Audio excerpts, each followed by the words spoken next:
Google has been dominating the market since forever. But no more. The CCI is set to throw it off the throne with a 1,337 crore rupee fine.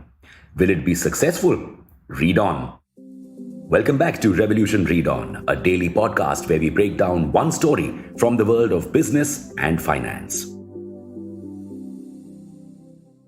Google rules our lives, period. Can you even imagine going a whole day without Google?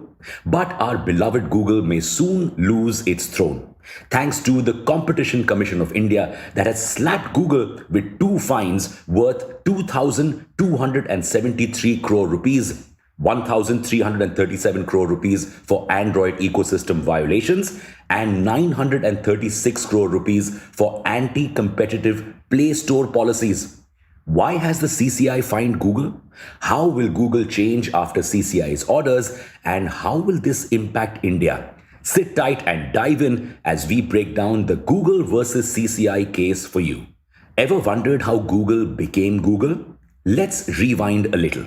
Back in 2005, Google took a decision that changed it forever.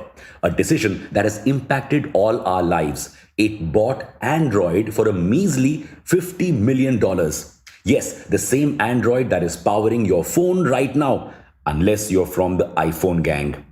Android was for Google what the Mind Stone was for Thanos. It made it inevitable. Today, Android has a 71.86% market share, while iOS has a 27.6% market share. With this began the slow and steady monopolization by Google. Google got Android phones to pre-install Google apps like Google Chrome and Play Store and make Google Search the default search engine. Yes, every Android phone has had Google Search. It was bound to become our go-to friend. Now, while Play Store has become our friend, app developers have a bitter relationship with it, and you can blame Google for it.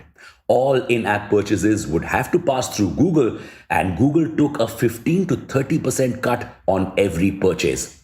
This is where the watchdog and our rescuer, CCI, stepped in.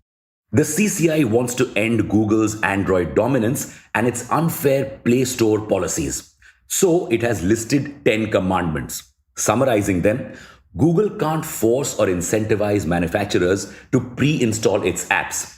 It cannot restrict uninstalling its pre-installed apps. It cannot link licensing of Play Store with pre-installing its other apps. It can't deny Play Store APIs to manufacturers or competitors. Google has to list other app stores on its App Store. And it shall allow users to select the default search engine during initial setup. Now, this could mean a massive financial blow to Google.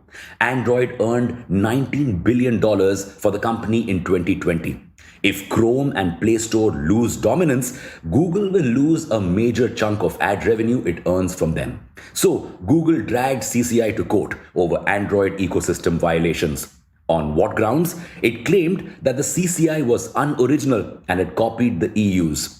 The move would make smartphones super expensive and would slow down digital adoption. Now, the first complaint sounded pretty juvenile, but the second one caught our attention. How can an anti-competitive ruling make phones expensive? Smartphone manufacturers will have to design forks, new versions of Android OS, if they don't want pre-installed Google apps. Now, they'll have to use their own resources to provide security and functionalities in these phones, features that came inbuilt with Google. This will increase their costs. Plus, with Google gone, there could be security risks for users. Right now, Google vets all apps before installation. On the face of it, the argument seems sound, and manufacturers like Micromax even sided with Google here. But companies like Samsung and Xiaomi already use these forks. They have Google apps pre-installed because they want access to Google Search and Play Store. So Google's argument doesn't really make sense, does it? Which is why the Supreme Court has refused to stay the CCI's orders. Google will have to pay 10% of the fine within a week and will also have to follow the orders the CCI laid down. What does this mean for India? Google's fall may finally give startups like Map My India and Indus OS App Store a chance to rise. This could be the defining moment for India. This could spur innovation in India, leading to homegrown search engines and app stores. But we're so used to Google apps now. Will not having them pre installed become yet another pain point?